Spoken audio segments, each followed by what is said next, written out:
Hello বন্ধুরা, চলে আসলাম আজকে সকালকার টিফিনটা যা করেছি সেগুলো নিয়ে তোমাদের সামনে আবার হাজির হলাম।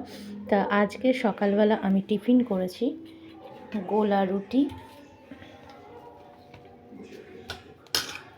নরম নরম গোলা রুটি আর ঘুগনি।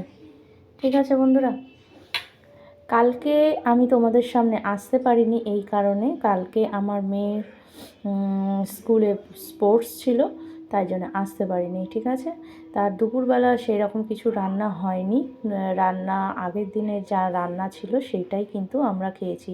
তোমাদের দাদাভাই আর আমার ছেলের এত জ্বর এসেছিল রাত্রে, তার কোনো কিছু করার মন ছিল না। তা ডালিয়া করেছিলাম রাত্রিবেলা, সেই ডালিয়াই খাওয়া হয়েছে। ছেলের ওর বাবার অনেক জ্বর এসেছিলো, তা ওটাই খাইয়েছি।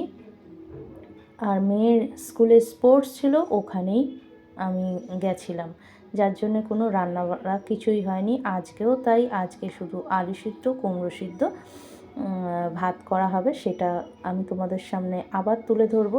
তা রান্নাটা হোক, আপাতত আমি পুজো দিচ্ছিলাম, পুজো দিয়ে এসে তোমাদের সঙ্গে কিন্তু ভিডিওটা শেয়ার করলাম। ঠিক আছে বন্ধুরা, দুপুরে কি রান্না হয়, কি আলু সিদ্ধ কুমড়ো সিদ্ধ ভাতটা করবো, সেটা তোমাদের সঙ্গে শেয়ার করবো। টাটা।